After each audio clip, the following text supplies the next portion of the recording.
Today we're going to be looking at this DeepCool Mid-Tower Case.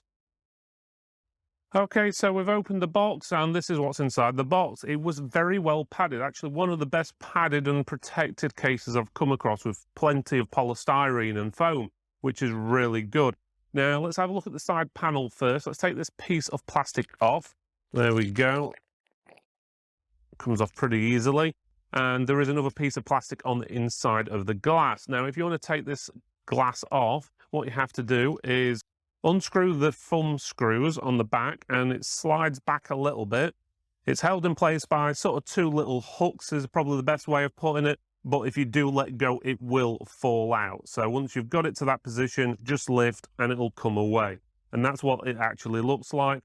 And as you can see, it's got a black frame around the edge, which obviously stops you seeing all the rivets and screw holes. Okay, so let's have a look at the front. So you've got this metal plate on the front, basically. So it looks a bit like, say, a Roman legion shield, what they used to carry around to make basically walls with the shields to protect them from arrows and so forth, because it actually pulls off very easily because it's got two magnets at the top what keep it in place, and then two hooks at the bottom, and then it'll just lift up. And as you can see, it's there. And this is full metal, no plastic in this bit at all. So no expense spared there. So that's pretty nice. And that, because of the way it's actually on the case, you can probably see from the B-roll, there is actually a gap all the way around that, which allows air into the case. When you've removed that, you can see the front of the case, which, to be honest with you, doesn't look too bad, even though this is a bit what you shouldn't really be seeing, to be honest. You've got a dust filter on here, and the dust filter comes off extremely easily. It's as simple as that. So you can easily get to the dust filter and clean it. You've got a fan pre-installed in the front. There is one in the back. We'll go more details on that in a few minutes. But as you can see, there's plenty of room to add more if you wish. Okay, so on the top of the case, this is what it looks like.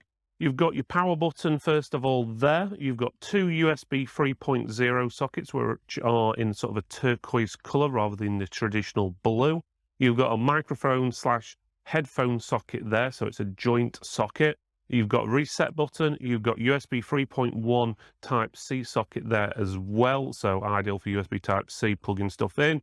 And you've also got your power light there. You've got their logo, but on top of that, you've also got this dust filter here. Depending on how you got your machine set up, obviously if you've got air blowing upwards from there, it could actually trap dust on the inside, but it will also obviously stop stuff falling into the case with it being on top. And it's magnetic, and it comes with a little pulley thing at the back, which you can just pull to actually pull it off if you wish. Okay, so the back of the case. One of the things to note in the back of the case is it does come with a 14cm fan on the back, which most cases, in all honesty, only come with a 12cm one. That's if they even come with a fan. So the extra large fan is a bonus, especially when you pair it up with the 14cm one, which is on the front. You've got basically a decent push-pull configuration there already without you adding any extra fans in there. There is extra ventilation just down here next to where you would put your graphics cards and so forth. And there is 7 slots here as well, which are also all ventilated. Your power supply would go down the bottom here. Right, on the bottom of the case, you've got your 4 feet here with large rubber feet, which is really good. Gives lots of clearance at the bottom, as well as allows extra airflow for your power supply unit. Talking about the power supply unit, it does have a mesh grille over it to protect it from dust, but the bonus is on this one, and this is something we've been asking for on a lot of cases and very few do it, the actual grille slides off and slides back on, so you don't have to turn your computer all the way upside down to clean it off. So a bonus there, nice one, DeepCool.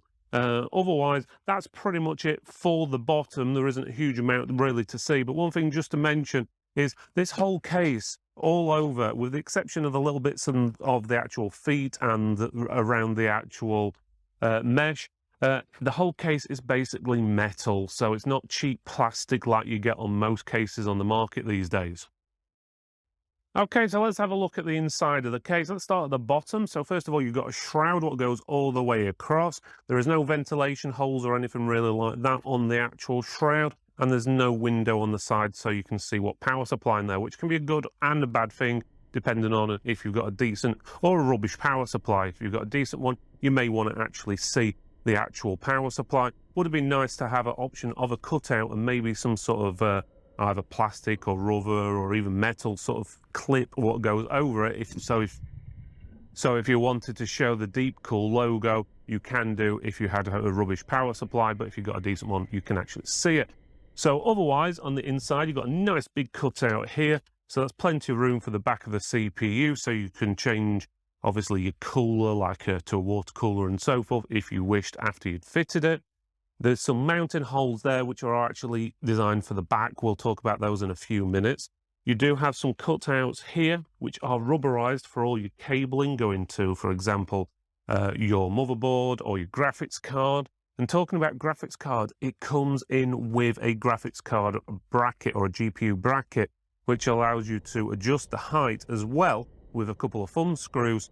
But that allows the graphics card to rest on there, so it's not putting sag on the actual motherboard and causing potential damage with the weight if you've got a really big graphics card, let's say a 3070 or a 3080 or 3090.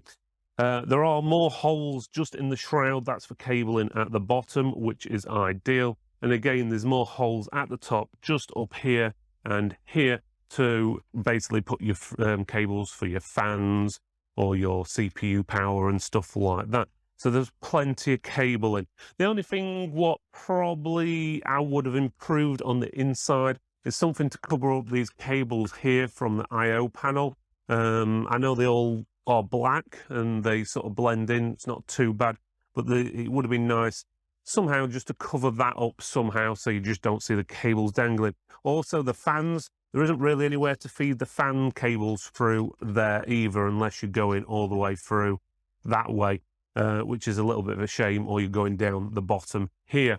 And talking about fans, on the front, you can actually fit 3 120mm fans or 2 140. On the top, you can fit 2 120s or 2 140s. On the rear, you can fit a 120 or a 140. Bear in mind, there's already a 140 on the front and the back.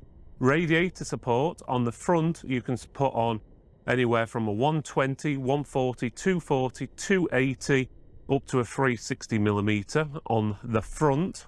On the top, you can go from a 120, 140, 240 or 280. And on the rear, you can put a 120 or 140. But in all reality, 120, 140mm radiators generally are not that much better, if at all better, than an air cooler. So I would suggest using a larger one on the top or the front. The CPU height, so that's the actual cooler, which will go here, needs to be 175mm or less. And the GPU length is 380mm. So generally that should support pretty much every graphics card, if not every graphics card on the market, unless it's something wonderful or weird. And it takes the standard E-ATX PS2 power supply inside the shroud, a maximum of 160mm. Okay, so on the back side of the case, or the reverse side of the motherboard, inside one of the hard drive trays, you do have a plastic bag with a manual, screws, fittings and stuff like that, and some plastic cable ties. Would have liked to see some Velcro ones, but still better than nothing, I suppose. Right, talking about power supply, obviously your power supply will go there. There should be plenty of room. Your hard drives, you can fit 2 3.5-inch drives in here, and they have special trays, which they will go on there. You can also fit SSDs on those as well, so 2 SSDs there, which is ideal, and they just clip in like that. Talking about SSDs, you can also fit 2 SSDs here, and it's really a toolless design. All you do is basically get your SSD like this, you put these 4 mounts on basically, and then you just push it on. It's as simple as that. You don't have to screw anything in or anything like that, take special trays off, and you've got your SSD. It's in there, anti-vibration. Not that SSD is really going to vibrate, but it gives you a rough idea. That's more than ideal. Talking about anti-vibration, you've also got 4 little pads where the power supply goes as well, just to stop it vibrating. Also on the back, you've got lots of basically areas you can tie down using the cable ties. So for example, where these rubber holes are on the side, you can put them there. You can also do a lot of cabling going down there if you wanted. Same here, here, as well as a few other bits around the back side of the case, which is ideal. And those two thumb screws is where you adjust the height of the GPU bracket if you wanted. So the back side of the case otherwise is pretty good. You have got 2 centimeters of room there for your cabling, so that should be more than plenty, even for the thickest cables, what you get on the power supply, like 24 pin and so forth. Now, talking about cabling, the cabling is pretty much all black cables, which is good, with the exception, and the only exception, and the biggest downfall of this case, from what I can see up to now, is the HD audio connection, which is multicolored and looks like a rainbow or sachet packets or however you want to put it. Why they couldn't boot that all the way down to the end and make it black is beyond me, especially when the whole case is black, with the exception of 1 or 2 mini bits of turquoise, but it's all black. And then you've got this multicolored thing here, sticking up on your motherboard. Let's say you've got a black motherboard, everything else is black, and then you've got this thing sticking up on your motherboard. Not on, needs to be replaced. Otherwise, that's about one of the only downfalls I can see up to now on the actual case. So testing first. So is the airflow any good? So yes, it is, but it isn't. It depends on how you set your fans up. So if you just have one fan at the front and one at the back, like it comes with, then the temperatures do vary quite a bit.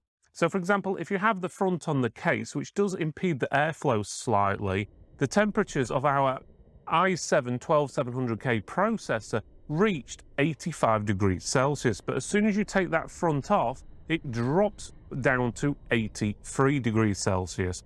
And if you take the mesh off as well, it drops to 82. So, okay, there's a bit of a difference there. So you're looking, what, 3-4 degrees, depending on how you look at it. So it does impede it slightly. But if you actually go and put 3 fans in the front, okay, then the temperatures actually do drop quite drastically. So they drop down to 79 degrees Celsius. So you're looking at around about a 6 to 7 degrees difference if you add extra fans on the front, which is pretty good. So the answer is yes, the shield does impede the cooling, but it's not too bad if you've got the right amount of fans in there.